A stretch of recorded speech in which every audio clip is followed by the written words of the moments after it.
So, we look like we're ready. But this is day one.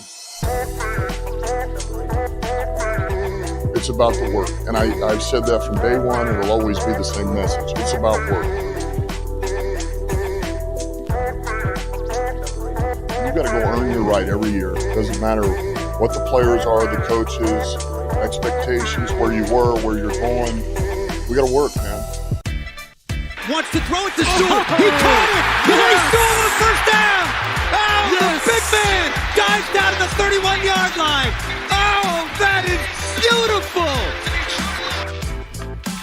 Let me tell you something. I love this team now. I got goosebumps, gentlemen. I love this team. Fields looking pressured, hit from behind, taken down. Aiden Hutchinson got him. What do you think about the secondary? Just look at the name, C.J. Gardner-Johnson. You drafted Branch. It started off with that huge hit on Beasley. We call him things out. There's a big hit right away. And boom! Touchdown, Detroit Lions. Amon-Ra St. Brown. Goff dropped it in the bucket that time. We're in our window now to win. Aaron Rodgers exits the NFC North as a loser.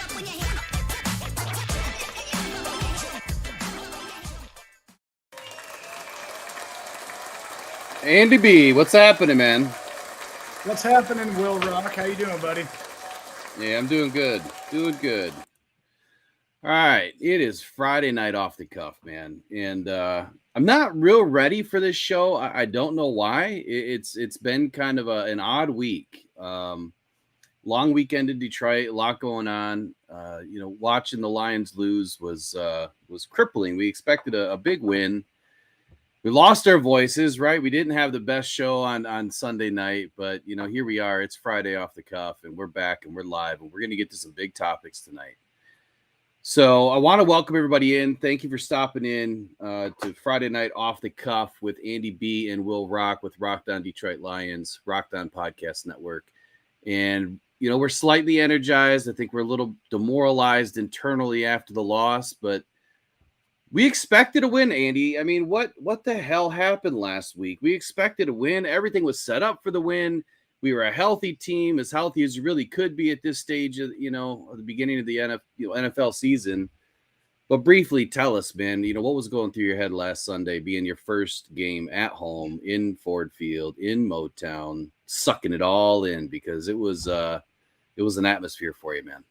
Well, I have to apologize for my demeanor right now. I'm still pretty amped up about, and not in a good way, with Sunday's performance, and furthermore, just realistically what I saw.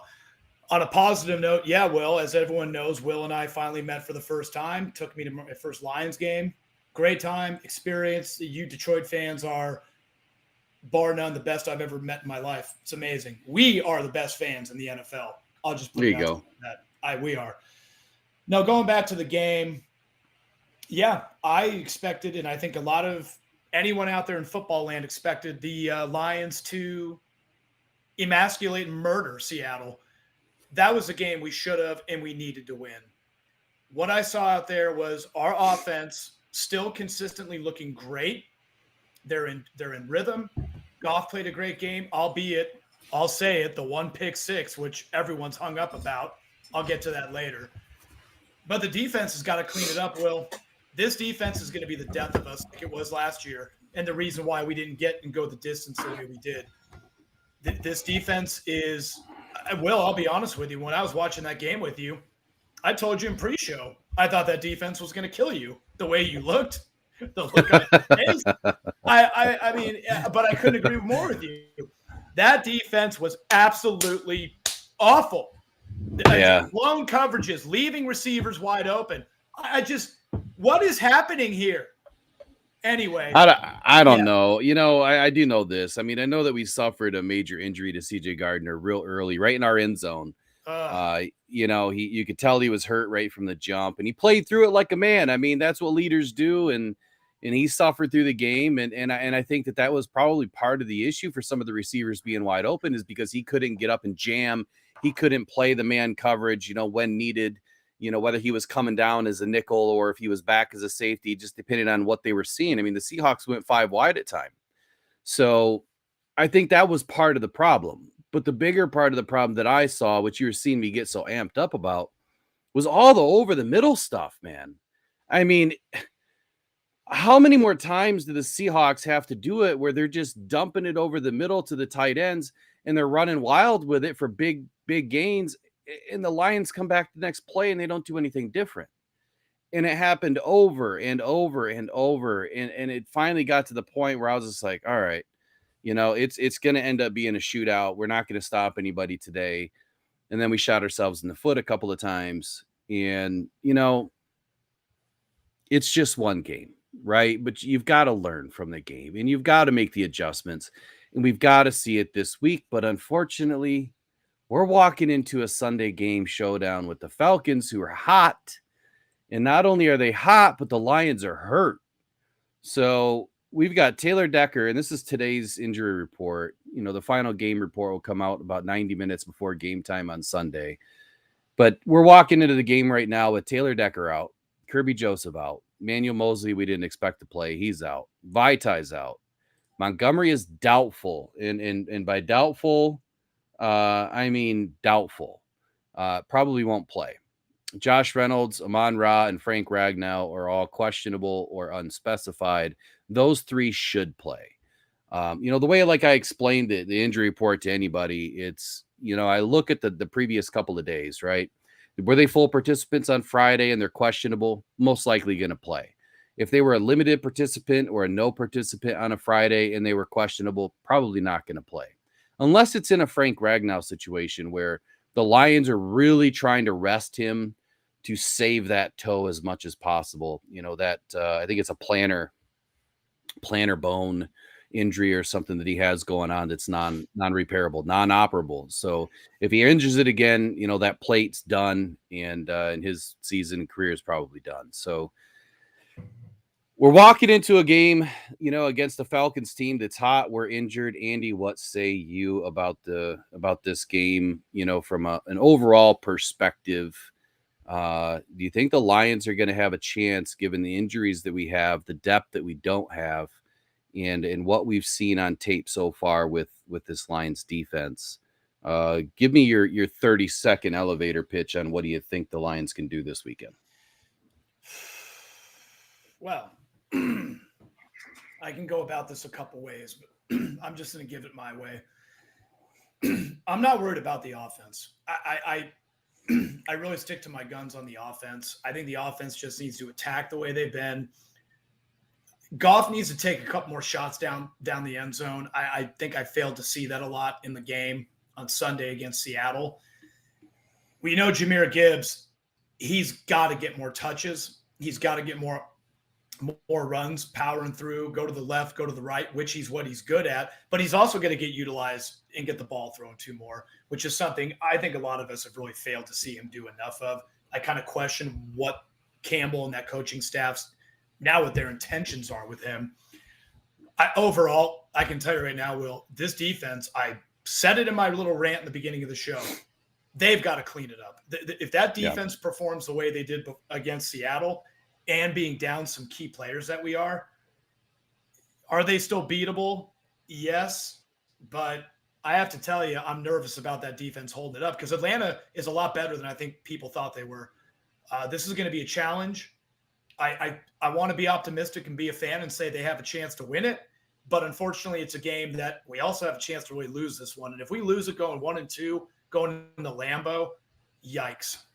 Yeah, I think I could agree with what you're saying there. And, let's just call it for what it is. The Falcons are 2-0 for the first time since 2017.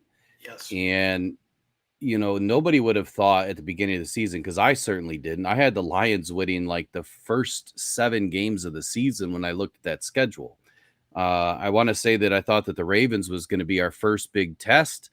And I did not expect to see what we're seeing right now. When you go through OTAs and you go through mini camps and you go to the training camps, you read all the headlines, you write the headlines, you do the podcast, and you're fully ingrained into this Detroit Lions team, right? You're reading it all, you're seeing it all, you're drinking it all. Everything tells you that this is a changed team, that, the offense is on fire, the defense is much improved, Lee McNeil is slimmed down. We're going to get a better offensive push. Aiden Hutchinson's coming into his second season. He's going to be a much better player.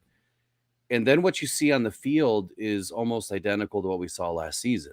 I have not, and maybe even worse to a degree in some areas, right? So Atlanta's 2-0. Detroit, they do possess a big threat to Atlanta's new defense. I mean, it is a newer style of hybrid 4-2-5, style of defense, and a 5-2-4, I think, on the other side is what they're running when they run their 5-man front. Jared Goff has proven he's a top 10, if not better, quarterback. The Lions' offensive line was one of the best in the league to enter the season, and now they're pretty thin.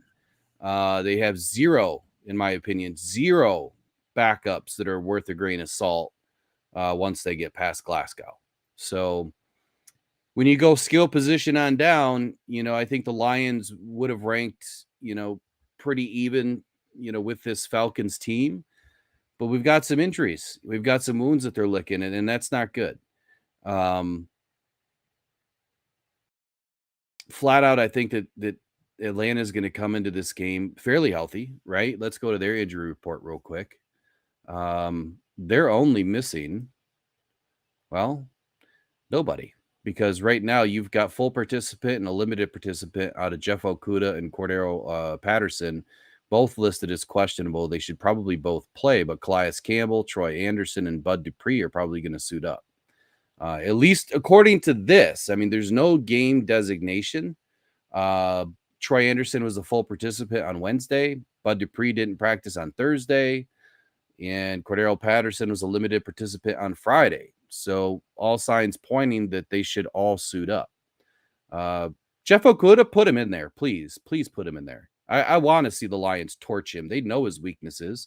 They know his weaknesses well. We all do as Lions fans. Yes. So you put him in there. Let's torch him, please.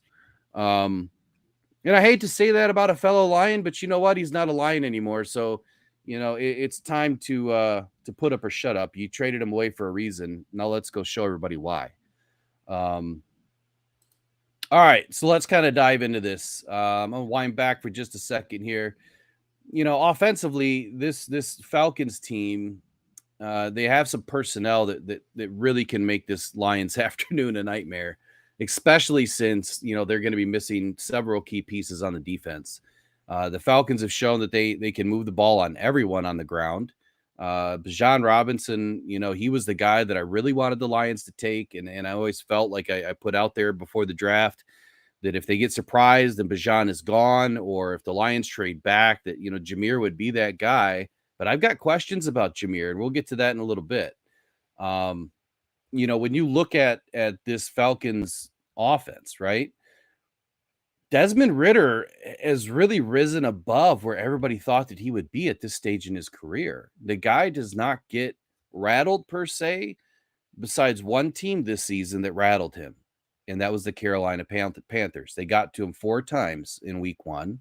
They kept him under 100 yards passing. Yep, the Falcons won the game. But if the Lions go back and look at that tape and they see what the Panthers did well, the Lions can also do those things. They just have to do it. They have to get the pressure. They have to get to the quarterback. And now that we're missing James Houston, who is a key piece to this defensive front, an edge player that can really get after the quarterback, it kind of changes things. Aiden Hutchinson hasn't been able to do much, and we'll get to more of that here in just a minute too. But there's some pieces on this offense that could really make the Lions' afternoon a nightmare. Bijan Robinson is clearly somebody that the Lions are going to have to watch out for, or he's going to put up 100 yards on us on Sunday. The Lions have done pretty well in the rushing defense or the run defense for the first 2 games. But again, they're coming into a game wounded, and we're going to see what this depth can do, and we'll go from there. So, is there anybody on the Falcons side of the ball for the offense that you're interested in watching this Sunday? I will tell you that the Lions are giving up the second most yards to tight ends. And by the way, Kyle Pitts is coming to town. He's no slouch. He's a big body. He's a big guy. He's all over the field. He's great in run blocking. So this is probably going to be the best tight end that we've seen because Kelsey didn't play week 1. And the Lions just gave up, I don't remember how many yards to Noah Fant, and you're dropping James Houston in coverage, which was absolutely ridiculous. And now you're bringing in a guy like Kyle Pitts. Are we going to make the same mistake? Are we going to drop our edge guys? Are we going to see Charles Harris following Kyle Pitts down the field this weekend? I sure hope not. And if AG pulls some crap like that, man, I don't know what I would do. But you're right. I'm carrying a little bit of anger and frustration into the podcast, so let's reset it. And let's get going on how these Lions are going to win. That's going to be all right. I know it's a tough week for us, but all right. So first thing, I want to clear the air. Actually, I want to wind back and I want to clear the air for a minute. There was a post that was put out last night or yesterday at some point. So I'm watching YouTube, right? I'm scanning the interwebs for any news. We're reading things, and I kept seeing this same thing popping up about should the Lions trade Jared Goff. And I'm like, you've got to be kidding me. First, it's Lamar Jackson, and then it's this person, that person, and the other person, and Jared Goff's not worth anything, and put in a rookie, and draft a rookie, and put Hendon Hooker in, which by the way, he's still hurt, he can't play. So I kept seeing this, and I got to thinking, all right, let me ask the group, let me ask the Lions followers, should we trade Jared Goff? Whether that's now, 3 weeks, 6 weeks, the deadline, after the season, because he's still under contract for 2. And everybody kind of took my post the wrong way. I was simply trying to ask people, should we, should we trade him? And tell us your opinion. Tell us what you think. Why should we? Why shouldn't we? We were really trying to gauge, some educational, informational opinions as to why it would make sense or why it wouldn't make sense. So there was a lot of people talking badly about Goff, throughout the week after the pick 6. Go figure. And blaming him solely for the Lions' loss against the Seahawks. Go figure. Look, I get it. A pick 6 is the most unsexy play that can happen in football. In my opinion, the most demoralizing play to a quarterback outside of a sack, fumble, scoop, and score, I think is even worse. But that doesn't necessarily always happen to the quarterback. It can also happen to, a running back that gets dropped for a TFL and drops a fumble and a scoop and a score. It just doesn't happen very often, right? But be that as it may, a pick 6 did not lose this game. We've said it. I've said it time and time again that the defense is going to win or lose you more games than this offense. The magic number in this high-powered offensive in the NFL to keep opposing teams less than 20. If you keep opposing teams under 20 points, you're going to win a lot of ball games. Well, let me explain a little bit, and I'll get a little bit granular with just a little bit of stats. But the Lions did it to KC. Matter of fact, they kept them right at 20. They eked out a win. If you look at all the wins from last season, when the Lions put on a show the last half of the season, they held 6 out of the 9 wins, 6 of those teams to 20 points or less. The other 3, they allowed the Vikings to score 23. I believe that was earlier in the season. The Bears to score 30, and the Commanders to score 27. And if memory serves me correct here, the similarity with those games was the running game. And the Lions had trouble with the running game against the Vikings, against the Commanders, and against the Bears. Aiden Hutchinson had 3 sacks against the Commanders, and we still couldn't keep points off the board. Or 2.5, whatever you had that game. So if we attribute the Lions offense, right, to giving Seattle 14 points last Sunday, and the defense allowed 23 points, and you couldn't stop a nosebleed in the second half, no push, no sacks, besides Anzalone's sack on a 32-yard broken play, no containment, wide open intermediate routes, tight ends running all over the place. If the Lions are going to win games, they must keep teams under 20 points. Flat out, end of story. The defense has to do their job. They just have to keep 3 scores off the board. That's it. That's all they got to do. Last season, well, let me say one other thing. They got to show up ready to go. I mean, I want to say that the Lions defense looked like they were ready to go to start the game, but they completely looked deflated after the first quarter. They looked completely deflated. They looked lost. They looked out of position, and they really looked deflated at times as to they didn't realize like what was going on. And but anyway, back to Goff, right? He's a top 5 quarterback.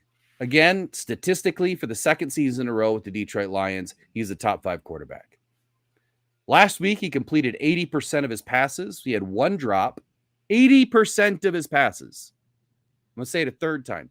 80% of his passes with a deadly accurate arm, deadly accurate with his choice and his target, hitting all the option routes. He threw 383 passes without an interception, breaking the Lions' all-time franchise record, and I believe it's the 3rd best record in the NFL. It is. And you want to trade Jared Goff. And you want to blame Jared Goff for the loss. You have got to be out of your mind. Now, let me bring it, actually, before I go any further, Andy, tell me what you think about that. I mean, I said a lot of stuff, right? Right. And I'm sick of talking about things like this. And I apologize to our followers and our group members that maybe my post was a little confusing because I was trying to use as little amount of words as I could to use a background to make it stand out. So I apologize, but we don't clickbait, man. We are all about truth, honesty, transparency, and just trying to inform and educate and have a great time. So if it strung you the wrong way, I apologize. But I think you guys all know me by now. Goff's my guy. I mean, Goff's Andy's guy, and the guy plays good football. I mean, he plays great football, actually. He's a smart dude. So Goff isn't going anywhere, but when Andy's done, I'm going to give you guys a couple of scenarios, and you'll probably hate me again today, but that's okay. Well, I'll start off by being nice and saying one pride, but I've got to get this off my chest because this is getting to a point of ridiculousness. This constant topic of conversation about Goff not being the answer, or he's a bridge quarterback, or he's the reason we lose games. So the question becomes, when the defense allows upwards of, say, 45 points, going back to the home opener last year against Philly, they allowed 48 points. They scored 45 points. Certain games. How does that fall on Goff? He went out in that field, and the offense consistently put up strong performances and numbers. It's all for nothing when the defense can't stop a beach ball. Everyone always keeps circling back to Goff being the issue. Not to mention, look at against Seattle. Campbell's poor decision-making at the end of the game was not on Goff. You have 3 timeouts at the 2-minute warning, 1:57 left. You don't use one of them. You play for the tie? Are you serious? But that was Goff's fault. Let's not forget about that. I mean, my opinion, this is boiling down to dynamic and aesthetics of what we have versus other teams. Guys, I'm sorry we don't have something flashy like Mahomes or Hurts. I hate even mentioning it, but Lamar Jackson. I mean, I think that's what the fans are focusing on right now. That's a completely obtuse way to look at a quarterback. Goff is a game manager, and if he takes us the distance regardless of his play style or panache, which we know he doesn't have a lot of it on the field, he's very straight to the point, okay? Then what's the difference? Quite frankly, people, I just think they like to complain about things only in their own heads before they look at the whole big picture. 1 interception, 1 in 389 attempts. Do you understand the company he's in with those numbers? Brady and Rodgers were the only ones ahead of him. Rodgers had 402. Brady had 399. Do you guys get this? And to be clear, I'm not comparing Goff to them, saying he's close to their successes and accomplishments. I need that to be clear before I get tarred and feathered here. I'm just saying, take what we have and realize we have a good, serviceable quarterback. He's our guy long term. So get comfortable, everyone, please. And Will, I got to ask you then, since you and I are on this defensive rant and anger about Goff, excuse the language, for shits and giggles, why would the Lions trade Goff? I mean, what would motivate the Lions to move on from him? What would happen, Will? What would have to happen? Yeah, all right. So let me think for a second here. I'm sorry, everyone. No, I you're get it good. off my chest. No, and I think what you said is great. And you said a lot of things in there that are just perfect. I mean, you've really made it a point that Goff is an elite quarterback. Like, he may not have all the Super Bowl wins. He may not have all the playoff wins yet. He's still a young quarterback. There's very few quarterbacks in the league, Mahomes and Burrow being the only other two that have been in the league longer or as long as longer, or just shy of. I think Burrow's only been in the league since 2020 or 2019, but have more big wins than Goff does. Mahomes and Burrow, the only two. And now I think Jalen Hurts is going to be kind of the next guy up. So when you look at the guys in the league, Goff is that guy. Stafford obviously finally got his. But Goff is clearly a top 5 in this league from a wins perspective, from playoff game, perspective, making it to a Super Bowl, stats, now interception records, for the good way, right? Not throwing them. And he does it at a high level. He's somebody that you can trust that's going to put in the work. You mentioned the word game manager. I think he's better than a game manager. I think that he's going to give you what you need, week in and week out. He's going to be highly prepared. His team trusts him, and he's going to go in and be a game manager, but a general for this team. He's not going to be rah-rah. He's not going to be jumping up and down. But you know what? What did we see out of Goff last week? And he gets late hit. He gets up. He's ready to go take the dude on. He's ready to get in his face. Goff's not scared. He may come off as a shy guy, and he is. He's a little introverted. But you know what? The dude's smart. He knows how to throw the football. He knows offenses. He knows how to pick apart a defense. That's why he's so damn accurate. So I would rather stick with a proven commodity and someone that's going to give me what Goff can give me, because if you surround him with a defense, a top 10 defense, and we're going to win championships with Goff. Right now, the Lions are still in the bottom of the barrel in a lot of categories. We're not going to win games that way. If you go look at every Super Bowl out there, every offense, almost every single defense was a top 10 or better. Almost every offense and defense was a top 5 or better to end the season. So you surround Goff with a defense, we're winning games. You keep them fed with a decent offensive line and a few weapons to throw to and a decent running back, which, I mean, every good team has. The defense is the difference right now. Our defense is shit, and I apologize for swearing, but they're terrible. We've got a few pieces here and there. They're just not getting it done. So to answer your question, why would a team like the Detroit Lions trade a Goff? Here's why. Because you look at his record, what he did the last half of last season, and what he's probably going to do this season. You look at his salary cap number, it's very manageable. It's very affordable when you look at the new contracts out there. I can't remember all the new contracts like Daniel Jones and Carr. I want to say they were 40, 45 million. If you're telling me that Goff is not worth Daniel Jones money, you're crazy. Sorry. If you're telling me he's not worth Carr money, you're crazy. Sorry. Because he is. And what he gives you week in and week out is definitely worth $50 million a year. I hate to say it's a large number. It is. But when you look at where the salary cap is going, it's going up another 20% roughly next year. I mean, 25 million next year. And then you look at the cap number, Goff is only like 13% of the cap right now, or 12.7 or something like that. If you were to bump his salary to an average of 50 million and base it on the cap number, the needle only moves about 1%. So his cap ratio is very small, very minute change, which means it's still very affordable. If you can keep your quarterback ratio to cap under 14%, you are winning. That is how teams are able to build their team, is by playing the ratio game. It's not the number. The number is meaningless. What matters is the cap ratio and the other guys on your team. So when you look at what Brad Holmes is doing and how he's bringing in these guys on, half the rate for CJ Gardner-Johnson for a year, right? Half the rate for a CJ Mosley, for a year. He's bringing those guys in so that we don't have all of this dead cap. We don't have all of these big contracts. We're able to rinse and repeat every season to find the right fits, to find the right people, and to continue to build from the inside out because, by the way, Goff is still young. Now you finally bring in a good backup quarterback like Hendon Hooker, who probably won't be ready to take over a team next year. I'm not saying that he couldn't. I hope that he can at some point soon. I hope that he's ready because if Goff goes down, he's got to be ready. So you look at the big picture, Andy, to answer your question, it's this simple.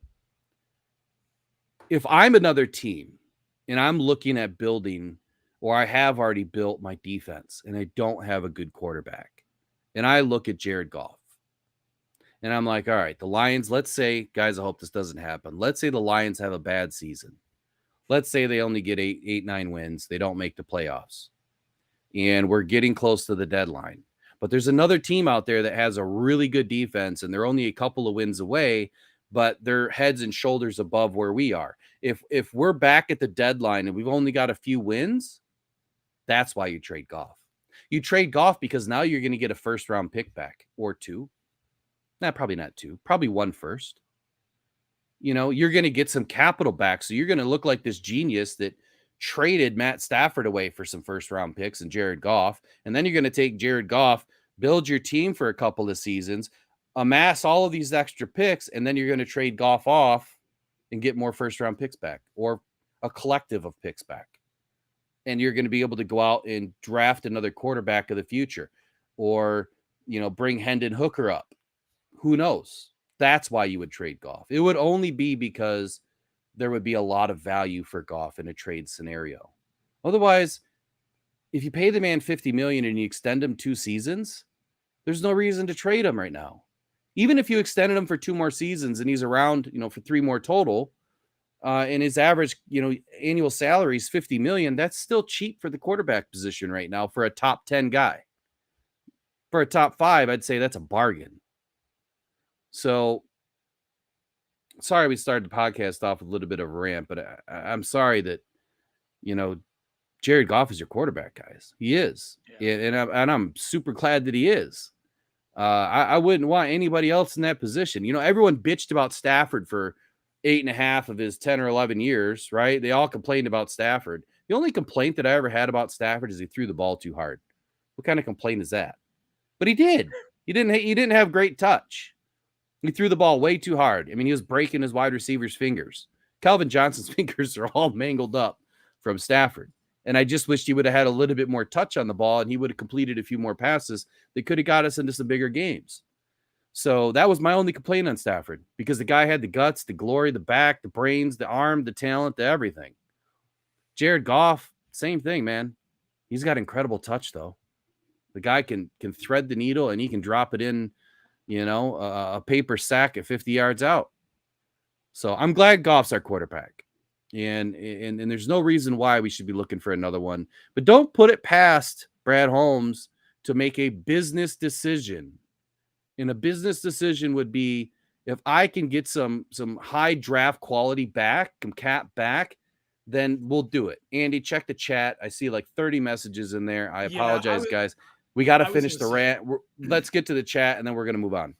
Yeah, we got a lot of good comments here, and unfortunately, guys, I can't get to all of them, but I'm going to do what I can here. I got to put this one up real quick, Will. Can we just tank for Marvin Harrison Jr. and look forward to 2024? That's from Tim Domzowski. I apologize. I hope you got your name right. Another one, Donald Wilburn. The last thing we need is another top 10 pick on offense. I can't really disagree with him on that one. We need to be stacking the defense at this point, Will. Yes, we do. Another one from Tim. Realistically, I think the Lions need to make a trade, whether it's a DL, OL, or both. The Chase Young rumors have been out there. Would you guys do a second-round pick for Young? At this point, quite honestly, and I have not evaluated Chase Young's value, okay? But if I go off the rumors, he's probably worth a second. But what's his age right now? Do we know what Chase Young's age is? I'm not sure Chase Young's age. However, I'll look real quick. Keep going through the comments. Yeah, so I guess to answer the question, I mean, at this point, guys, we need something, right? We need someone that can take over for what what James Houston was to this defense. I mean, we expected 10 sacks out of James Houston or more this season. A lot of people were saying 20 sacks out of Aiden Hutchinson. I mean, I dialed it all back with some reality that, look, if they both were to get 10 or even close to 10, that's a phenomenal season. Forget the sacks. We need production. And right now we're missing a producer. So I don't know where you started at. So I'm just going to kind of wind it back here. Chase Young is 24 years old.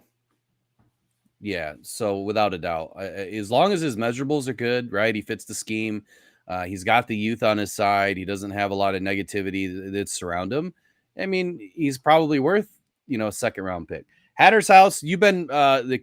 Mrs. Consistent with this podcast, so thank you for popping in as usual. Yes. Good to see you out there, man. Hope California's sunny and warm. All right, so turnovers in the NFL are killers. Yes, 100%, Mike Miller, they are. And it doesn't matter where they come from, whether it's quarterback or running back or the wide receiver. Look, Marvin Jones had a fumble last week or 2 weeks ago. That was a unique situation for him. The guy doesn't fumble the ball, and it hurt. We were able to overcome it, but it hurt. Everyone kind of rode my ass when I wrote my little spiel about David Montgomery and his fumbling issues. But the only thing that people keyed in on was, well, he's only got 6 and he's been in the league, X amount of years. And I said, yeah, but if you look at when they happen, that's what I was concerned about. They always happened at the wrong time. And now we're seeing that with David Montgomery right now is his fumbles are always happening at the wrong time. And he couldn't stay on the field. It seemed like he was always getting injured. And that's rearing its head right now. I'm not saying we should have kept Swift by any means because that was a bad deal. But and I don't care that Swift had 175 yards for the Eagles. He'll be hurt next week. So It's true. Those are the types of things that I think about. All right. Add another slippery quarterback. That's the one thing that I liked about grabbing a Hendon Hooker because when he is healthy, he is mobile. And he is going to give us some really good looks on the look team for the defense. And he's not a mobile Jalen Hurts. Look, he's not a mobile, Justin Fields. Thank God we didn't draft him. But he's, he's going to be serviceable in that area. But I wouldn't mind seeing a little bit more mobility. I guess my opinion, I'm more particular about, a 6'3" and up quarterback, 200 pounds. More prototypical size, but somebody that has a little bit of mobility would be good. Tim Domzowski, hey, nice to see you back. You already put that one out there. I did. Sorry. Donald Wilburn, the last thing was another top 10 pick. You already put that one out there. Tim again, realistically, I think the Lions, yep. So we answered that one. All right. All right, so I'm not seeing any of the negativity in the chat tonight of all the people that were hating on me yesterday. So that's a good thing. Maybe they didn't show up to hear my topic take tonight. I guess not. All right, one bad pass in 11 games. Get off his back, Detroit Nation. See, there you go, man. I mean, thank you. Mike Miller gets it. It's like, the guy is throwing lights out, literally 383 lights he put out before, he threw an interception. I don't care that it was a pick six. The guy is allowed to make a mistake every once in a while, and one mistake in 11 games. I mean, it's not to say he doesn't have a bad pass here or there, but if you really look at Goff's decision making, he rarely ever makes a bad decision. And going back to Matt Stafford, I guess my second gripe is Stafford would always try to fit that ball in triple coverage, right? And unless it's Calvin Johnson, I wouldn't even think about it. But he threw a lot of interceptions because of that mentality. He always thought that he could fit it in. Sometimes you just can't. You just got to take it on the chin and move on. This is more on our defense. What's that say? Is this more on our defense players or I assume that's AG? I think it's both. I think that AG is out of his damn mind for what he did last week with James Houston. Look, James Houston, he can cover over the flat, he can cover across the middle, but if you've got him running, seam routes up the sideline trying to cover a tight end, he can't do that. And now he's got a broken ankle because of it. You know what I mean? James Houston is a quarterback's nightmare. He's somebody that needs to be released on the quarterback and the quarterback only. So I think that's an AG problem. I don't think that that's, Houston's problem, right? I mean, he's not the one that called the play. He had to do his job. And it just so happens that, he didn't do it well enough. Is that really a scheme thing? Is it an AG thing? Is it a talent thing? I mean, look, James Houston's not slow. He's not a slouch by any means, but he's not going to be able to defend tight end. So why would you put him in that position? Let me go back to something that I wrote that I was going to say later. We heard time and time again from Dan Campbell, from AG, from Brad Holmes, all offseason, all last year, all offseason last year, all during Hard Knocks, that they're going to bring players in that fit the culture, right? That fit the scheme. And they're going to use these players in positions that they do well, that they're going to have them doing things they do well. We didn't see that versus Seattle. We saw guys in positions they had no business being in. I still don't have clarity on this because I didn't see it when I watched the game. Please tell me that Aiden Hutchinson didn't line up at tight end because that still has not been answered. Did anybody else see Aiden Hutchinson line up at tight end? And I think it was in the third or fourth quarter of last week's game versus Seattle, because I swear to goodness, I saw 87 and 97 out there. I'd love to know. I thought I was going crazy. Well, you kind of were, so. Oh, here we go. Mike Miller, he said, you phrased the post wrong, but I got it. I didn't even read the comments because I knew they were going to. Yeah. Well, look, It's so, Mike, about the post, like you only get like so many characters to use a background. I should have just went and created a graphic and then posted it, but I was running out of time. So I tried to keep it as short as I could. But yeah, an extra syllable or two in there, and I think it probably would have changed the game. But hey, you know what? Everyone had some fun with it, I guess, at my expense. Yeah, it is what it is. All right, so this question I love. I love this question. Go ahead and take that question, Andy, and ask it. All right, how do you pay Goff and improve the defense? Well, you did kind of start covering that when you said, I did. Salary cap keeps going up. If you pay Goff, Yes. It's a very small barometer. Yeah, so that's the answer right there. So how do you pay Goff and build the defense? So it's a numbers game, and in the ratio, the cap is what matters. And when you look at Goff's number at 50 million, I don't have the numbers in front of me right now, what the cap is going to be next year, but I think it's going to be about 25 million more. So when you break it all down, Goff's cap number is only going to rise about 1% if you bring him to 50 million. That's the number. So if he goes from like 12.5 to 13.5%, you've done nothing to affect your cap. And then when you look at the contract situation that the Lions are in, they are very healthy. They're going to be bringing in, I think, roughly $80 million to work with next season to start the season. But they've got to sign a few players. I mean, quite a few. I think they're going to be close to 34, 35 signed before the draft. So they've got some work to do. But it's no different than what we saw this season. And somehow Brad Holmes was able to keep us, flush with cash and then even add more and double what we started with after all of free agency was ended. So the Lions are in a great financial position, probably the best financial position they've been in decades. And that's the thing that I think people miss the most is they look at the big number and they're not looking at all the little numbers and the contracts that are behind it. And there's a couple of websites out there that I use, Over the Cap being one of them.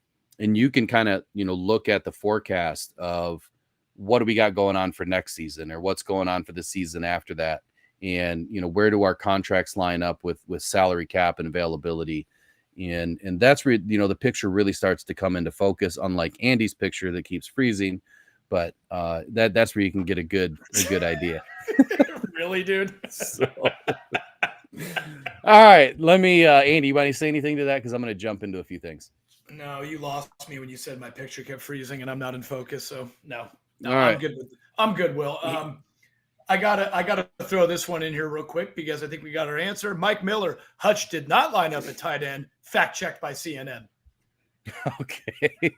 All right, good. Well, Okay. so must have been one too many grapefruit drinks or something. But all right. All right. So defense, guys. I want to talk about the defense a little bit. And I'm sure I've already said some of this in this whole beginning rant because this podcast got off sideways, but we're going to try to bring it back. First and foremost, all right, we'll look at some power rankings coming up for this weekend. The Lions rank 11th, which I found interesting. They're up 2 spots. The Falcons are 22, and they're up 3 spots. I got to question the validity of these rankings that I saw. I don't remember if that was PFF or Pro Football Reference or wherever I got these rankings from, but I think those numbers seem mixed to me. But hey, I'll take it. Lions coming in with the 19th ranked defense. Is that really what we're working with, Andy? Was it 19? Yeah, it was 19th, but again, some of these numbers, they just seem off.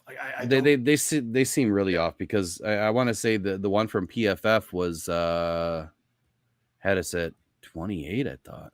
I'll tell you right now, defensive ranked, according to PFF, we ranked 23rd. Well, no, I'm sorry. I'm still on Pro Football Reference had us at 23rd, but then no, I'm sorry. Pro Football Reference had us at 28th, but Pro Football Focus has us at 23rd.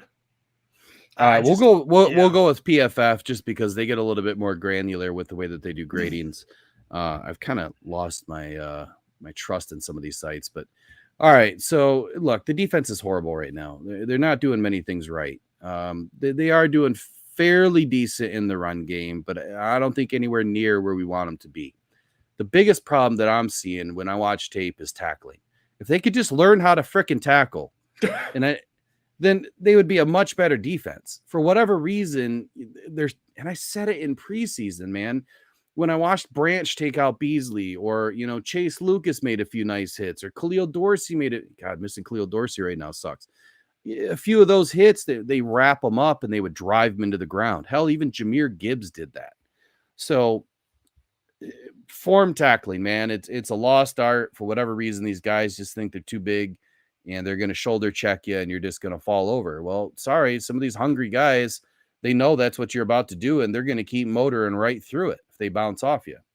So that's not the only issue, though. The interior D line is not getting any push, right? And AG is not utilizing the strengths of his players like we alluded to earlier, which to me is completely asinine. As I said earlier, we've been hearing it all off season for 2 or 3 seasons that's the plan. Use the strengths of the guys, put them in the best position to be successful, right? You're setting them up for success, and it's just not happening. But, not putting guys like Houston, we can't see it this weekend. We can't see guys like Houston going into coverage. Well, as Kyle Pitts is going to burn you. Flat out, end of story, over with, touchdown. The craziest thing is they were running fire zones last weekend, Andy. How do you run a fire zone with James Houston on Noah Fant? I mean, God, that was just awful. I'm sorry. No, it's fine, Will. We witnessed firsthand some extremely sloppy and horrible defense, which I don't want us to go off into a tangent again. So please carry on. All right. I mean, it's simple, right? The defense isn't finishing. They're not getting to the quarterback. They're allowing the DBs, to get carved up at times because they're not getting a push. If they're not able to get a push, and I don't care about pressures right now, because if you're not able to finish, the pressure is meaningless if the quarterback is able to evade and extend the play with his legs and escape through your containment zone that you broke. Then the pressure really doesn't matter, because a pressure doesn't always equal a hit. It doesn't equal a quarterback hurry. So that's what we need to see is more hurries, more quarterback hits, more quarterbacks on the ground, to be honest with you. Overrunning containment. This one bothers me. This is probably my biggest gripe on Hutchinson. He did it in the very beginning of last season for about the first 7 weeks. There was over 700 yards on the ground that ran off of Hutchinson's edge and through his containment zone or his gap. Well, now the Lions have gone to a gap and a half system. So you would think a lot of that would be cleaned up. It seems like it's almost getting worse at points. But Hutchinson, for whatever reason, and I don't know if you guys can see me, do this on the screen very well, but when I watch Hutchinson do his bull rush and try to get back on the edge, right, he kind of takes a path of straight back, like he's going straight at the tackle in front of him, right? As opposed to lining up on an angle more or going in on an angle more in taking a harder angle towards the quarterback. Now, there's two schools of thought here. If you're going straight back, you're able to contain, right? To contain a larger area. That works unless you get too far past the quarterback. When you get too far or parallel with the quarterback, now you've got this containment zone in here that's wide open, right? That a quarterback like a Geno Smith, a Patrick Mahomes can skirt up through and get loose and extend the play laterally. Mahomes did it to us in the first game. Geno Smith did it to us this last weekend. So it's something that Hutchinson has to get cleaned up. I don't know why it continues to happen, because Dan Campbell spoke about it last season. They spoke about it during, the summer training camp, and now we're seeing it happen again on the field. I just don't get it. I don't know why he's not taking a harder angle towards the quarterback. And here's the biggest question. Why are we not seeing the DB come up and fill that hole? Why are we not seeing the Jack Campbell come up and fill that hole? Why are we not seeing more stunts, and more mixing of Hutchinson moving to the right side of the defense? It seems like he's always stuck on the left edge most of the time. Why are we not moving the guys around and figuring out who's going to have more success or better success and in what side of the line that is? So those are some of the things that really are bothering me, that, I really want to see them handle their business and get it cleaned up. And they got to do it in a hurry, because the guys are only going to get more banged up as the season goes on. The one thing I don't want to keep hearing is, well, Hutchinson's double teamed and, Hutchinson's getting held and this, that, and the other thing. Look, I get it. I see it. There's a lot of missed calls, a lot of poor calls, no calls. And there's been quite a bit, of holding. But if you think for 1 minute, or if you don't think that Montez Sweat, Myles Garrett, TJ Watt, Josh Allen, or Bosa are, one, not taking the right angles, or two, that they're not getting held and having some of the same issues, you're nuts, because they are. They're going through the same thing. They're just finding a way to win, and or their defensive coordinator is finding a way for them to win and finding it on tape, on the surface, while he's on the sideline and trying to figure out a strategy for these guys. And I feel like that's not happening. Like, AG is either not finding the strategy, he's not finding the holes to poke, or the guys just aren't working together well. Whatever the case may be, everyone deals with the same stuff in the NFL. You just got to rise above it. Hutchinson has all the talent in the world. He has the size, he has the speed, he has the tenacity, he has the attitude, he has everything. We just got to find a way to make him successful, right? And we, being the Lions, need to find him a way to make him successful. I always say we. I don't know why. I always say we, like in terms of the Lions. Some rubs people wrong sometimes, but whatever. Well, Will, I have to say, first of all, I'm actually glad we're kind of having a heated podcast tonight, because there is a lot to go on and on about. But I just got to add on to your point about Hutch. The first one's a minuscule one, but to all my Michigan Wolverine fellow fans out there, stop defending this guy just because he went to Michigan. He's not there anymore. Now he's a professional football player. That's what I'm looking at. I understand he had a great 4 or 5 years in Michigan. Go Blue. 3. I love it. 3 years. I'm sorry. Thank you, William. I'm sorry. I think he played there 4 years. My apologies. Well, either way, I appreciate everything he did. Everything he did in that place, the way he played, it was great. But he's a professional football player now. So the argument that, he went to Michigan, I'm done with it. The second thing, it goes along with your point about the elite edge rushers. I briefly watched the 49er and Giants game last night. And one of the first plays I saw on defense was, on top of the fact that you saw Nick Bosa earn every bit of that contract that he signed, but he did exactly what you're describing, Will. He was up there at an angle, at a three-point stance. He barreled through the tackle and the guard, and it was just bam. He emasculated Daniel Jones. And the thing is, I know Aiden is capable of that type of play, and why it's not happening, because what I saw from Nick Bosa, that's what I was hoping I was eventually start seeing out of Aiden, because I know Aiden's got the talent. He's okay. And again, people, just like Goff, I'm not comparing Aiden Hutchinson right off the bat to Bosa. Bosa is 1 in a million freaking nature edge. I'm just saying Aiden's got that talent to move himself to that point. And Will, for the sake of him and our defense, it's got to be hard and fast and little by little. They got to figure out something with Aiden in that defense. I'm done. Will, please continue. Hey, we forgot a comment. My sister jumped in here, Brandy. So, hey, Brandy, what's up? Thanks for watching a podcast. She's a defector, by the way. She is now a Packers fan. No, Brandy. That's all right. It is what it is. She lives in that neighborhood over there. Must be something in the water they drink. I don't know. Oh, hi, Brandy. All right, so a couple more questions in here. Mike Miller was asking about Monty's health status. So we touched on it a little bit in the beginning. They were calling it, like I thought, was a deep thigh bruise. He's probably not going to suit up this weekend. I mean, from what we've seen in the injury report, he's listed as doubtful. He did not practice all week. And even Dan Campbell's appearance, on the press conference today alluded to Monty not suiting up. So we should see Bam Bam Knight get some action. And my goodness, when are we going to see Jahmyr Gibbs, the guy we took 12th overall, get the rock? When is he going to start pounding the ball? He did it. He did it in college. He ran through the tackles.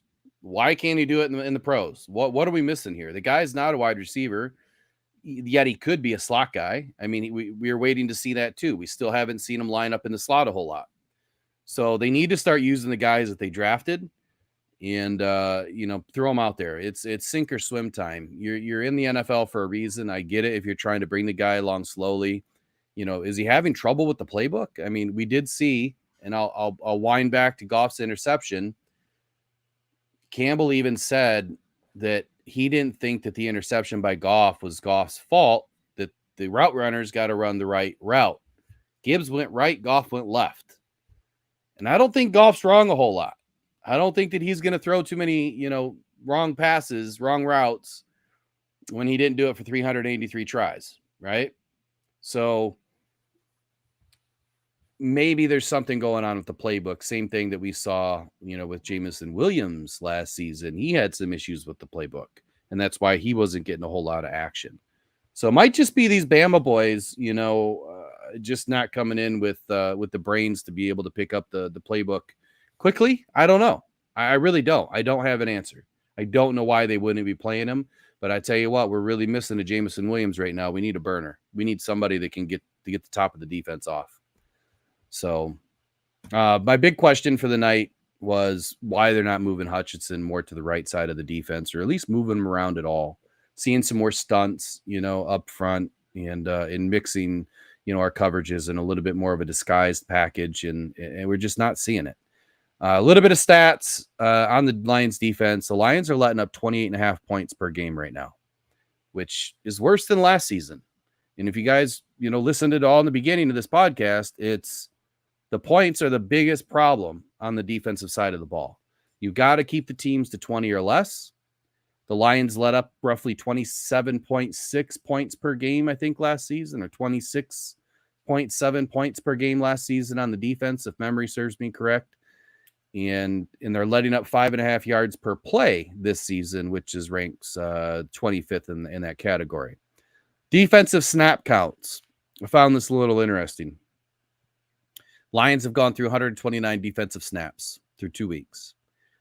They've produced 15 hurries, 23 pressures, 21 blitzes, 1 broken play sack by Anzalone, 0 sacks from the defensive line.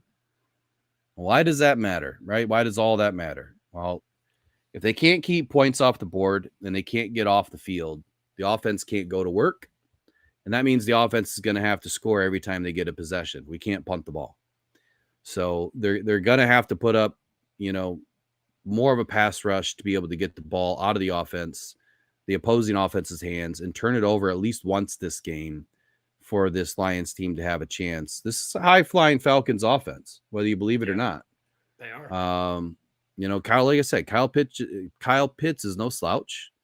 Bijan Robinson is going to come in ready to go. I mean, the guy's already been an absolute beast so far through 2 weeks. So anything more you want to stay on the Lions defense this is a little bit different podcast too. I'm not going through and breaking down every little nook and cranny of it this week. We kind of had a short week and a long week. We're gonna even have a shorter week next week for Lambeau for the Packers. So we're gonna try to do what we can, if you will, with some of the breakdowns.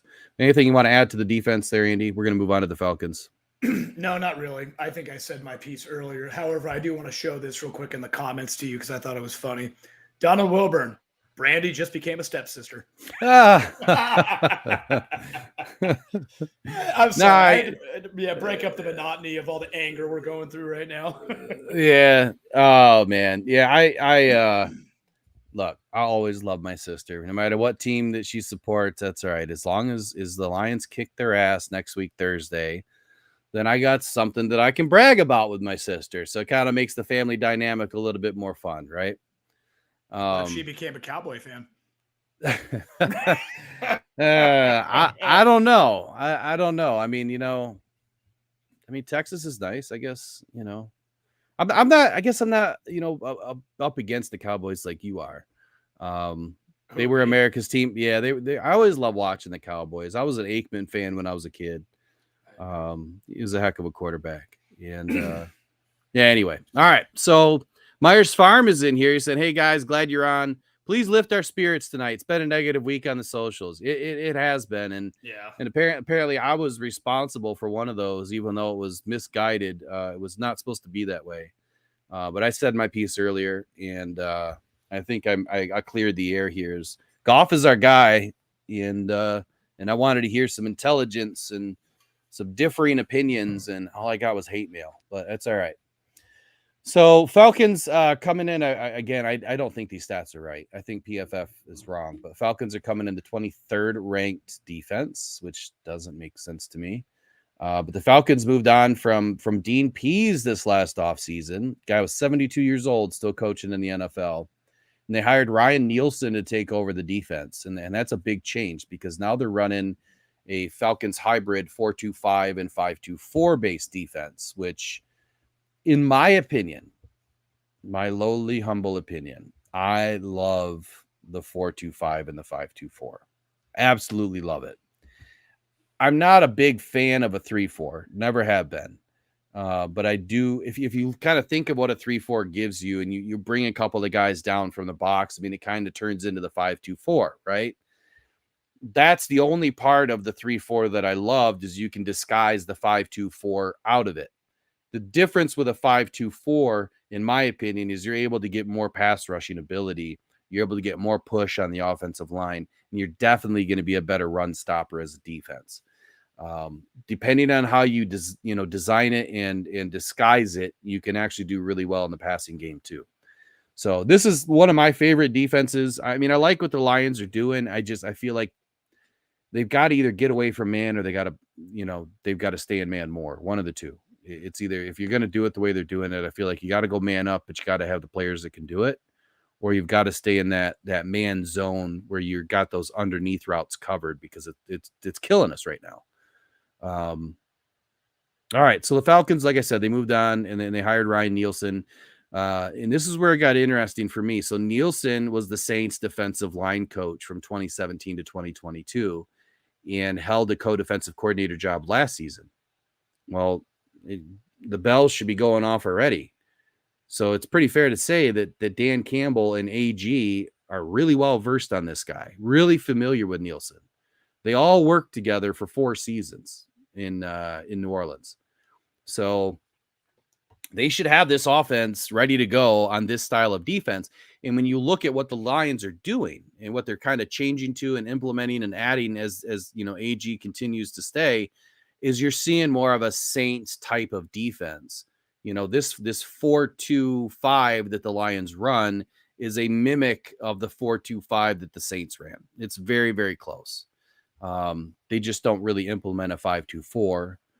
I don't think I've ever seen them do it. The only thing close that you would have to that is 2-3 techniques on the outside. So the Falcons are really man heavy, which is, if you got the players to do it and you can run man heavy coverage with 2 high safeties and get aggressive, you're able to blitz. And typically you can unleash your linebackers to do it. You've only got 2 linebackers to do it, though, which means you kind of leave the middle of the field wide open, which is where Goff does really well. So if you've got the right quarterback that has the right system, you can really pick apart this defense if they're going to blitz a lot. Key stat last week, Andy, I don't know if you remember, but Goff's pressure rate, he was one of the best quarterbacks in the league when he was under pressure. And he got the ball out, I think, in 2.4 seconds and completed a lot of passes. So if you're going to put Goff under pressure and he has 2.4 seconds to get the ball off, he's going to do it. Yep. So the Falcons base, like I said, is a 4-2-5. They run it very similarly to the Lions 4-2-5. When Aiden Hutchinson and John Kaminsky, are the edge rushers, that's kind of what you see is a very similar setup. Okay. The Falcons will also deploy the 5-man front, something the Lions incorporated a little bit this offseason. And when they do a stand-up pass rusher, often it's usually Charles Harris or James Houston, who we no longer have for a while, in that Lions scheme. So you remove the nickel defensive back and you'd replace it with an edge rusher. This is a dominant run defense. One of the main reasons why I love that defense is when you control the run, you control the pass. So it's going to be a problem for Sunday because the Lions don't have Monty. They've established no faith in Jahmyr Gibbs. I mean, if I was Jahmyr Gibbs, I don't know that I would be, very excited to get the rock this weekend when I haven't been given much opportunity. And then you bring in Bam Knight. I mean, quite honestly, Bam Knight's got some great experience. He can be somebody that can run through the tackles and give us, a lot of opportunity to have some success this weekend. But he's walking into a brand new offense that he's only been with for a few weeks. So we'll see what happens. Crazier things have happened in the league. So let's just expect Bam Knight to have a good night if he suits up, which he should be. We don't have anybody else other than Craig Reynolds. I don't want to see that again. I like Craig. I think Craig Reynolds is a phenomenal football player. I really do. He is. But if you're going to put Craig Reynolds in before Jahmyr Gibbs, we got problems. Like, them are fighting words, Dan Campbell. Like, come on, man. Like, you drafted the guy 12th. Put him in. Put the guy in. And Will, this is a weird thing, but I mean, you remember our draft show when we did our draft show back in April. I'll never forget when they got their hands on Gibbs, the way Brad Holmes and that whole war room erupted.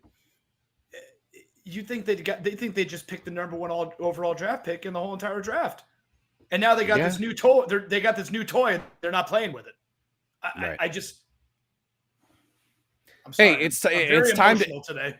It's time to slide the Energizer batteries into Jahmyr Gibbs and let the guy get juicy because the guy's got some moves, man. I mean, the guy's incredibly electric to watch. Oh, he is. All right, so let me go to some comments here. Let me back it up here to Lion Syndicate. Hey, man, good to see you popped on. Got to get the pass rush fast. Yes, good to see you on, man. If you're going to be out at the game on Sunday, we'd love to meet up with you. At least I'll be there. Andy's back in Arizona. Watch your show all the time, man. I love it. And part of the reason why things got loose for us last night on our channel is because I watched one of your episodes about talking about Goff and going to get banned, for saying Goff lost the game. So, yeah, credit to, if you guys like watching some really good stuff, check out Lion Syndicate. He's got a great show. Yeah, he does. So Mike Miller, was he up next? He said Lions win by 10 over the Dirty Birds. They are run heavy. I can't see the stream, Andy. I got you. Okay, yeah. Go to my next one on Mike Miller. I watched Packers versus Falcons game entirely. They got a lot of gifts from refs and Packers also. Why play clean game? We're good. True. I agree. Just like I think the Seattle got a lot of gifts during our game last week. I have to stop going back to that. If you haven't noticed, I'm still pissed. Yeah, they got a lot of gifts last year too to keep us out of the playoffs. Yeah, I put up a whole 4 or 5 minute edited version of the last 3 minutes of that game, and it just made me sick to my stomach. Yeah, got another one. Donald Wilburn here. Oh, I know it's off topic, but should we move Sewell to left tackle for good? What do you think, Will? Yeah, so I always thought that would be the progression for Sewell, that he would make it over to left tackle if the Lions decided not to re-sign Decker again. when they were getting ready to re-sign Decker, I was on the verge of, hey, should we let him walk? I mean, I know he had an incredible couple of seasons where he didn't let up any sacks, but you're bringing in a guy that's a natural left tackle and you're shipping him over to right.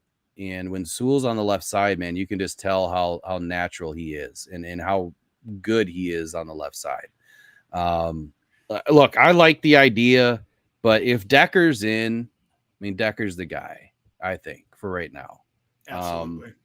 But if Decker's banged up at all, I just don't think Decker is one that's going to be able to slide over to the right as easy as Sewell is to slide over to the left. If that makes sense, what I'm trying to say is I think Sewell is interchangeable, and I don't think that Decker is, one, as willing to do it, or two, can do it as easily as what Sewell has shown his ability to be. So I like Sewell on the left. If Decker is going to continually get hurt and become an issue, maybe that's somebody you put on the trading block come the deadline and see if you can't make some waves for some draft stock. And look, the Lions, I mean, someone said it earlier in the chat. Look, the Lions have to go after a defensive tackle. They have to go after some offensive line depth. I don't know we're going off topic again. I don't know what Brad Holmes is waiting on. How much money do we got in cap right now? 20 million? We got 20. I'm sorry. I think we got about just over 20. Will, while you're looking for that, we've had a lot of good comments tonight, guys, and I'm sorry we weren't able to get to them. Let me just try to get a few more in here real quick. Myers Farm, always one of our loyal listeners. Hey, guys, glad you're on. Please lift our spirits tonight. It's been a negative week on socials. Well, if you haven't noticed, our show hasn't been the happiest either in certain points, but we're happy. We're just trying to get it all out, We're just trying to empty the bag, Mike Miller, I like this comment. Gibbs will have his welcome to league moment this week. You know what, Mike? I hope that's a good one. I think it is. I think he means that in a positive way. I really do. Okay. I'm thinking he means he might get leveled a little bit. Oh, okay. We can agree to disagree on that one, Will. Well, and actually moving on, Will. I know you're more of the defensive guru here. Zach Miles says, I want to see Gilmore out there. Gilmore. Oh, yeah. Free agent Gilmore. Is that he's talking about? No, he's talking about Gilmore. Oh, my God. What? Wow. I feel bad. Can't think of his first name. He's one of the corners. He was in preseason. He played really well, actually, and he made the team. Oh, Stephen Gilmore. Yeah, Stephen Gilmore. Sorry, yeah, guys. I thought he was talking about a free agent running back. My bad. My mind went somewhere else. Yeah, and I don't even think there is a free agent running back Gilmore right now. All right. Let's move on here for just a quick second. Cap space. Lions have 10 million right now. They had roughly 20 million just a little over a month ago. So please tell me, what is Brad Holmes waiting for right now? Is he waiting for the trade deadline? Why is he not taking that money and gone out and found us a defensive tackle? They're going to have to do something tricky with some contracts here, like renegotiate some contracts, restructure some contracts, do something if we're going to make a playoff push, because we're not going to have enough players come playoff time with the roster that we have right now to have any sort of depth and to get any sort of push. Now, look, it's early. I could be 100% wrong, and I hope I am. But from what I look at on this roster, we're thin. We're thin at offensive line. We kept 8. First season I've ever seen the Lions keep 8, offensive linemen on the 53 man. It's always been 10. I've never seen 12 in the defensive front, and I don't know why they kept 12. If you're not going to put bugs in the game, you probably should have traded them or cut them or done something. But now you're down Houston. So now you're down to 11 guys. That's still probably 3 too high. There's bigger needs at other positions, and the biggest worry I had was offensive line, and we just went down 2 guys in 2 weeks. So the Lions need to go out and find some depth in offensive line, because our 7th, 8th, and 9th options are just terrible. Nelson has always been a sieve. I say it week in and week out on this podcast.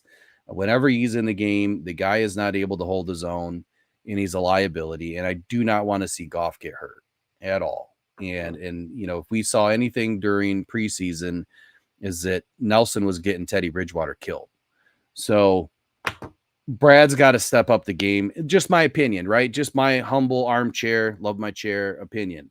Got to go out and step up the game in the offensive line. And man, do we need a pass rusher, like a nose tackle, D tackle. I know that style of defense doesn't run a nose tackle, but you get what I'm saying. We need somebody that's going to push the pocket so these edge rushers can move. That's it. We can move on.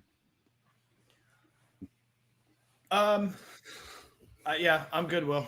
We can move on. We want to get some more comments in here because we have a lot of them. Yeah, sorry. So Top Notch Lions podcast, great show, fellas, from Don Wilburn and Mike Miller. Thank you, guys. We appreciate that. Really, really appreciate it. Yes, Mike Miller, send your troops into war. Evaluate what we need, where we need help. Let them cook. Absolutely. Yeah, agree. I'll let you take over comments because my camera's in the wrong spot today, so I can't see. No, I got you. I got one more here. Myers Farm. I think the entire Lion pride will erupt nationwide when Gibbs has his first breakaway for a touchdown. I agree. I really do. And you know what? They'll erupt even more if we see him get a majority of the touches on Sunday. I will go back to, and Myers and everyone on here who's watching our podcast, let's think back to that Kansas City game. He had that one run where he broke to the left and spun one, spun another, and kind of kept going. That's the things that make me hopeful about Gibbs, that we didn't waste our time with the pick. And I think we'll see a lot more of that coming up.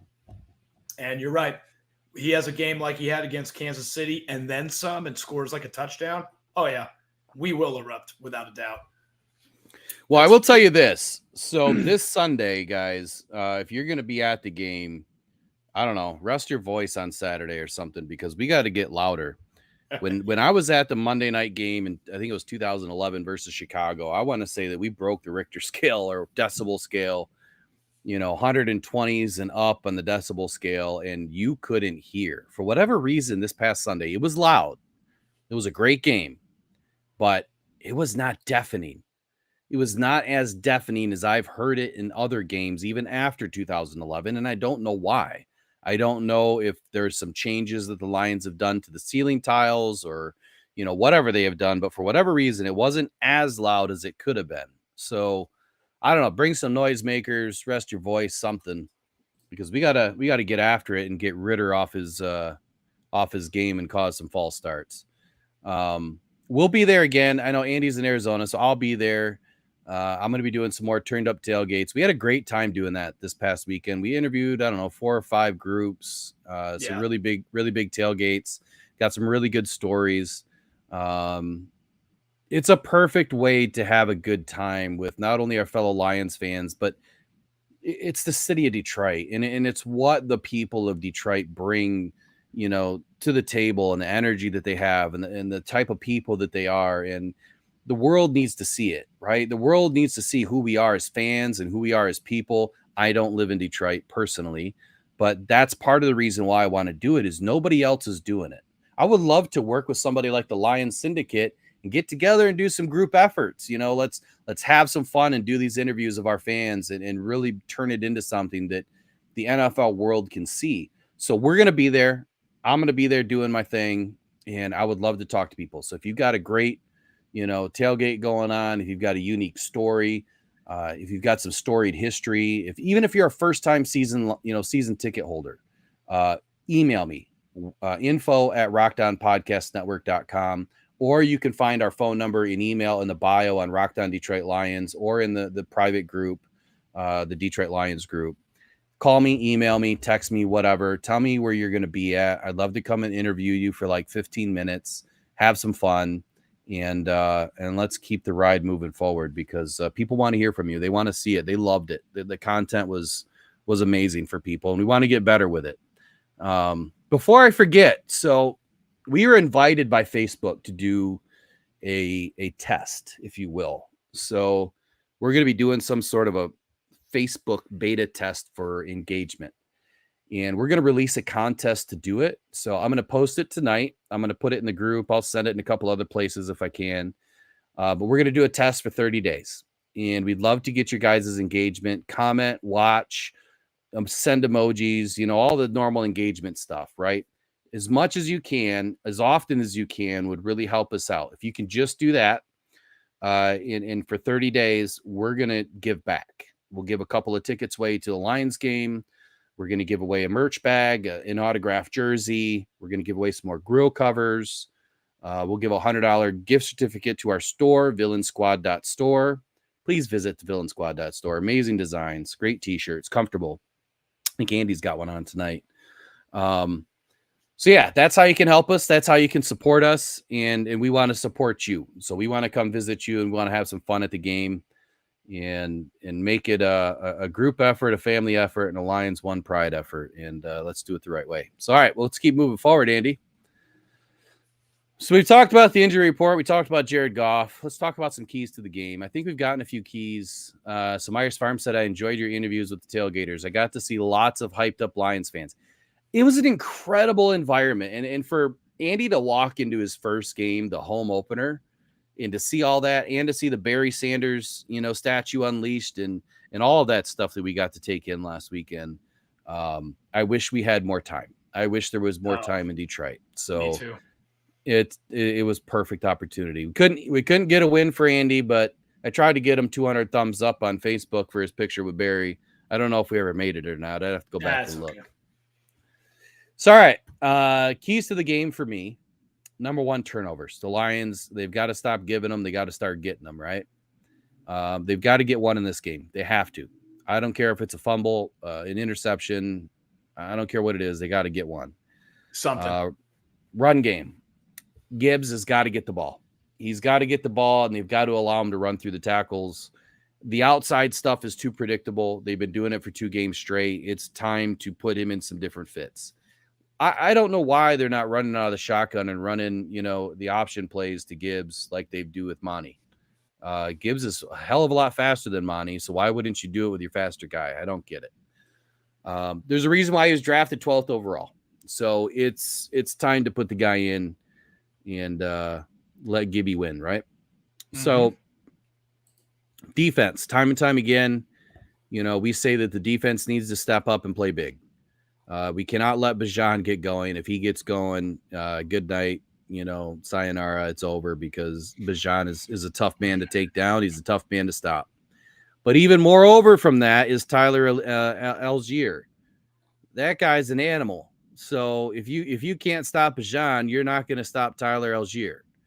And if he gets a second wind in the second half, it's going to be a long afternoon for the Lions. So if either one of those guys gets going, it's going to be a tough day. We got to stop it and nip it in the bud early. And quite honestly, the Lions have been doing okay in that department. But again, unless Bugs is playing in this game, I feel like the Lions are thin. Bugs was a big body and somebody that had long arms, and he was making plays in a gap over. And that's what I loved about Bugs is he was able to make plays. And he wasn't a big stat guy. He was a producer. So I'd like to see Bugs get back in the game. I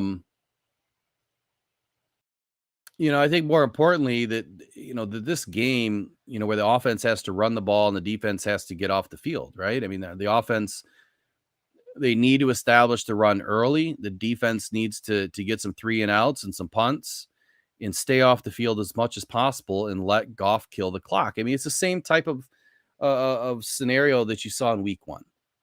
And we've got to employ, a very similar mindset in this game. Is you've got to keep these threats for the Falcons off the field. My next one is my favorite one. My favorite key of the game is to rattle the Riddler, or rattle Ritter. You see what I did there? I thought it was funny. So Ritter's not having the best game in week 1, right, against the Panthers. He just didn't. Carolina was able to put up 4 sacks on him and pressure him most of the game. So you keep Ritter under 100 pass yards, and that'll give the Lions an opportunity to do what they do and start dialing up the blitz, which brings me to another point on the defense. The Lions are not blitzing enough. They're not using enough unique blitzing packages. They're not using the linebackers in a way that I expected them to. I don't get it. And there comes in a question right there from Lady Lion 20 or 2.0. What's up with Aleem McNeil? Your answer is as good as mine, because I don't know. Aleem was supposed to come in Well, lean and trim and fit and light and ready to go and dominate. And he's been nowhere, you know. Aleem has always been one of those guys that, again, he wasn't a stat guy. He was a producer. And I feel now he's kind of fallen back into, a production style of play, but he's not dominating at his position. So if he's not dominating, he's not going to be able to create waves to allow the chink, next to him, the chink in the armor or the links in the chain, however you want to call it, do their thing. He's got to positively push that line so that the links down from him can also push and get loose. And it's just not working. It's not working yet. Lastly, limit the tight end. Again, I'm going to say it again. I do not want to see a Charles Harris, or somebody like that running down the field with Kyle Pitts this weekend. We know we won't see James Houston because he's out for several weeks, if not the season. So the Lions have let up 175 yards to tight ends in 2 weeks. They're second most in the league. With Kyle Pitts coming to town, the Lions have to put the right defenders on him. And again, it better not be an edge rusher. It's time to dial it up, AG. There's a lot of things that were working great last season. Why are we not seeing them? The last half of last season, there was a lot of great defense happening, and we're not seeing it. Man, what a downed up of a podcast. It was hot and heavy to start, a little angry, and trying to get everything off our chest to identifying that Goff is the man and he deserves to get paid like everybody else in this league. And at the end of the day, we're Lions fans, and we love what we do, man. We love covering them, love going to the games, love meeting the fans, love talking to everybody. Got another question that just came in, Andy. Oh, here we go. Tight end, how about Laporta? He's doing great for a rookie. I 100% agree. So far, I think he's been very impressive. He's getting open, making great catches. He's a big body. Saw him plow through a couple guys in the Seattle game. I think he's got a bright future. What do you think, Will? 100% he does. I expected Laporta to have a bigger game against Seattle because Seattle tended to leave the middle open, and Bobby Wagner was terrible in coverage. And I think the Lions were receptive, and seeing some of that happen because they did get Laporta active in the game as the game went on. He had 5 catches for 63 yards. He caught 5, in the first game against Kansas City for 39. He's averaging, 10, 11 yards a carry, or 10, 11 yards a catch. He just needs a TD. He needs to break his cherry there and get across the goal line and get a TD in the regular season. Laporta, I think, is going to be a very strong candidate for this Lions team to be, the next game wrecker, if you will, or the next guy that's going to be able to win games at the, the end of the game. And you really need someone to step up. He's going to be that leader that does that. So Laporta, I think, is going to grow into a fine specimen of a tight end. The one thing I like about Laporta is he's a goofball, man. Whenever you hear him off the field and talking, the guy is light at heart and funny and just a goofball. So I think that mixture of the tenacity, the grit, and being a goofball just makes him a special guy. But no, I'm glad to see where Laporta is developing. Definitely, he could be more active. Quite honestly, maybe that's the thing I don't get. When things are working well, why do the Lions stop doing it? Hey, we're throwing at 10 a clip. Let's run the ball and go nowhere. And do that 15 times in a row. And then maybe we'll go back to throwing the ball, but they figure that out. So you see what I'm going at? That used to be the old way of doing things in Detroit. And we can't go back to that.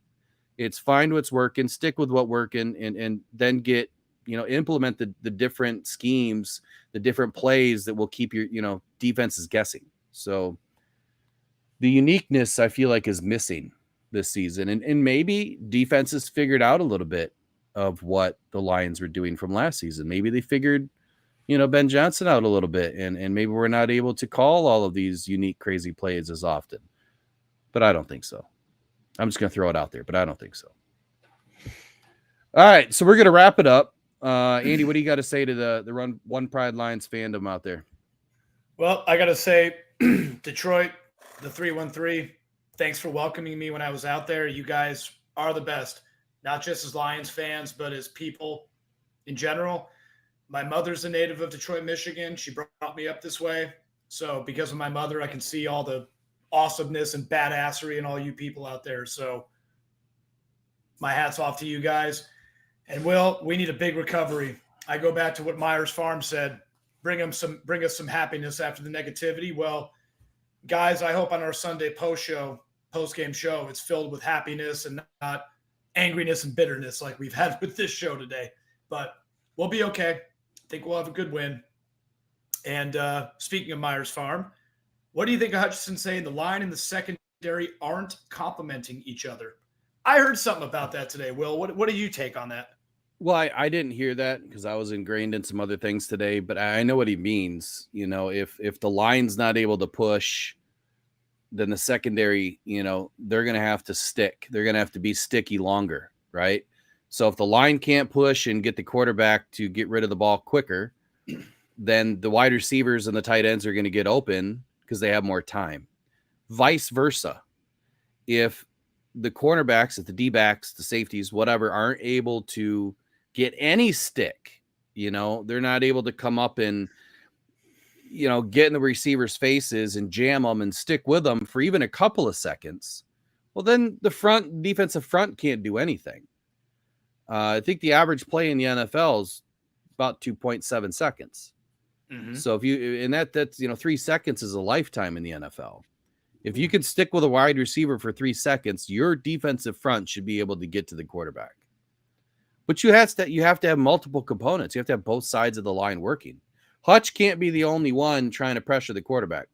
It's time to send somebody in behind him. Rodrigo did that great last season, right? Why are we not seeing Jack Campbell follow right behind Hutch? You know, it's time. So I guess to answer your question, Myers Farm, look, complementation in this type of scenario, it's key. The D-backs feed off of the defensive front and vice versa. You know, I think that we have the players to be able to do it. Are they just not gelled up enough? They don't have the continuity yet. I'll leave you with this, though. No, I won't leave you with this because I don't like this comment. What I saw out of the team as the game went on is, and I hate to say it, but I saw apathy. I saw confusion. I saw a team that kind of looked like the air just got taken out of them. They're deflated. And I've never seen this out of a Lions team under Dan Campbell's leash, ever. So I don't know what happened during that game, but it's got to change this game. We need high energy. I saw the Seahawks high energy. They were cocky. They were arrogant. They were disgusting to the fans. But you know what? That was their MO. That was their game plan. They wanted to come in and disrupt everything that we were going to do that day. They wanted to disrupt the blue mask. They wanted to, you know, be a little dirty, if you will, to change the mindset of the game. When Goff got hit like that, that should have woken up the defense, right? It should have woken up the offensive line too, but it should have woken up the defense to say, you ain't going to do that to our quarterback.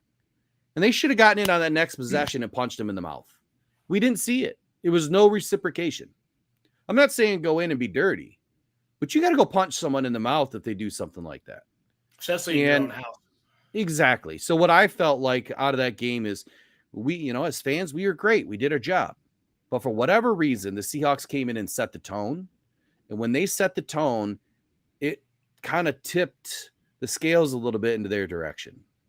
So we've got to go the other direction this weekend against the Falcons. We're not going to let two birds come into our house and shit in our house. I'm sorry, it's not going to happen.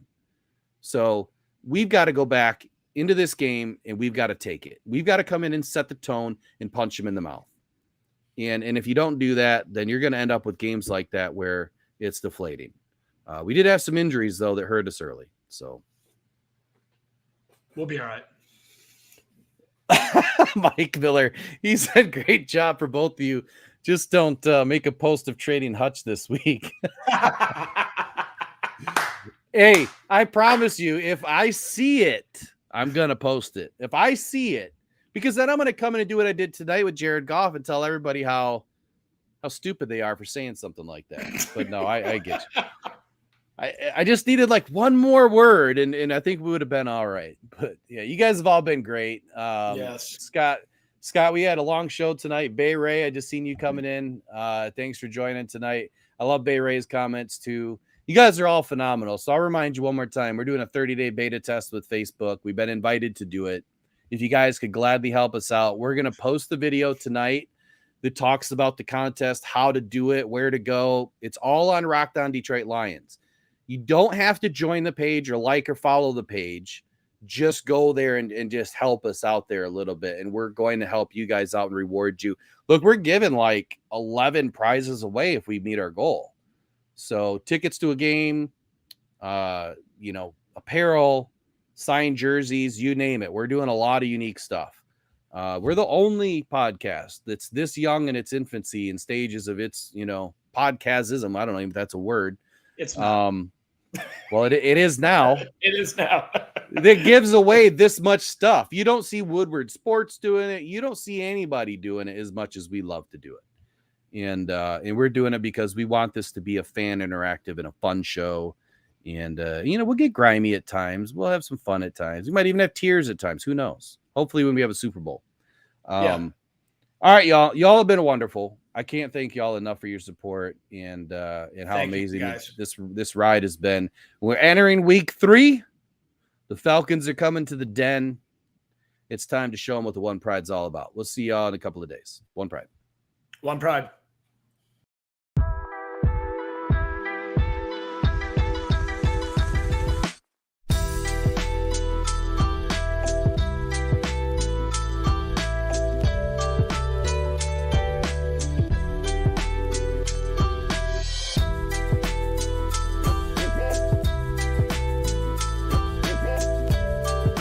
So, we look like we're ready. But this is day one.